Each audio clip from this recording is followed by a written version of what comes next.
This video is brought to you by Luma University. Stick around to the end for a major announcement. So to demonstrate how understanding the fundamental principles of photography, light, and composition can help you recreate anything that is in your mind or that your client asks for, I'm gonna be recreating this photo by Scott Chicino. I think that's how you say his name, but he is an amazing commercial photographer or advertising photographer who does extremely high-end work in a very graphic style. It's very different from the type of photography that I usually do, so I think this will be a really good opportunity for me to learn and experiment and to kind of figure out how he works.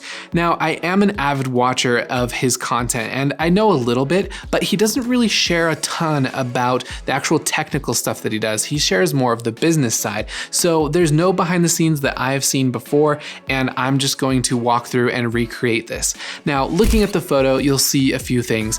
And first, you're going to see that the watch face is a little bit minimal, and I don't have a watch that represents this very well, so there's some things about this photo that I can't replicate exactly, and primarily that's the storytelling. So this watch is very minimal and beautiful looking, but there's this line of paper that goes across the image that also lines up with the hand on the watch and has a graphic contrast with, you know, the colors of the watch and the design of the watch face. And so I'm gonna have to tweak this set a little bit, but the idea is for me to also match where the light position is as best as possible. And we can see that there's an extremely hard shadow on the left side here. Now, because I know how to create a hard shadow, I know that I could replicate that by having the light source as small as possible compared to the subject. So I need to have the light really far away, probably on the other side of the room with a really tiny vantage point of the light. And what I mean by that is that the smaller I can make the light source, the harder that shadow will be. So I don't know if the bare bulb will be small enough or if I'll have to try a snoot. I'm not sure, but we're gonna have to figure that out. Now, something else that Scott was able to achieve in this photo that I just can't do in camera is this really beautiful perspective warp. And what I mean by that is if you look at this closely, you can see that the top of the wristband compared to the bottom of the wristband has a similar or almost identical scale, meaning that even though the top of the wristband is technically farther away from the camera, it's not getting smaller. But what Scott was able to do with his photo is he has what's called a Cambo axis system. It's a device that allows you to convert your camera to a technical camera, which allows you to do tilting, shifting, rise and fall, and do some incredibly complex things that I just don't have the ability to do. So to create that same perspective, I'll have to do it in post-production. To get everything in focus, I'm going to have to focus stack. So there are things that I will have to do in post to kind of compensate for that inability with the gear that I have, but it is still achievable, I believe. But we're gonna get it as close as possible just to show you that I can at least get very close without seeing a behind the scenes and having prior knowledge to how he actually photographed this shot. So I'm just gonna go ahead and crank through it real fast, show you a time lapse, and we'll come back to wrap up in just a second.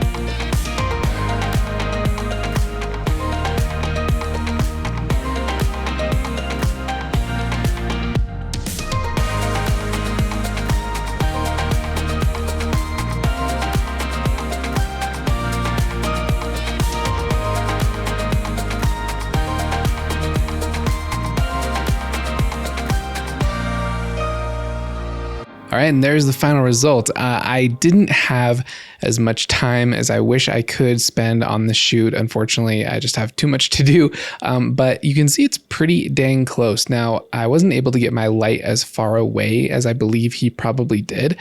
This shadow is a lot more uniform and nice. Of course, this watch is black here, but mine has a bit of luminance or lightness here, and his is just very crisp and dark. So obviously he has spent a lot more time and he has has a lot more knowledge in this style of photography to create that perfect look.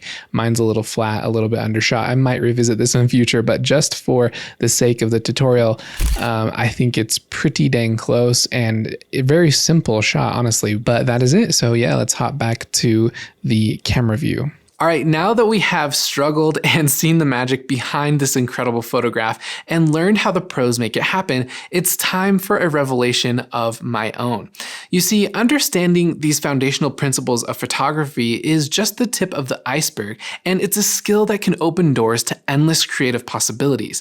And speaking of that, I've been working tirelessly on a behind-the-scenes project that has been going on for 6 months that I think is truly special and something that I believe can take your photography journey to the next level. So some of you may already know, but my very first online course is finally ready to go, and I have called it Photography Fastlane. Photography Fastlane is your express route to mastering the core principles of photography and lighting. It's your key to unlocking the ability to bring any photographic vision to life. That's exactly what I did in this video and exactly what I want to share with you with how I actually do this.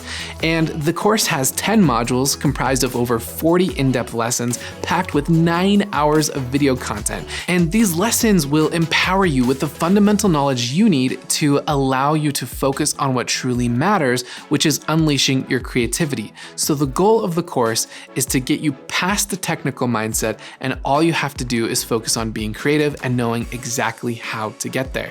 So that is what Photography Fastlane is. You can check out more if you want to learn about it at lumauniversity.com, and I am just extremely excited to finally have this out in the world. But that's a wrap. If you found this video helpful or enlightening, please hit the like button to allow this video to spread to more like-minded people who love photography. And if you haven't already, be sure to subscribe so that you don't miss my future videos. I plan to be making a lot more soon now that the course is done. That took up all my time, so I'll be able to get back to creating great content for you guys. Let me know what you'd like to see in the future, and be sure to check out my free portrait lighting guide over at lumauniversity.com to get started on your learning journey. It's been really popular. There's been thousands of people who have looked at it and really enjoy it. So that is it for this video. That's a wrap. And yeah, stay radiant. I'll catch you in the next one.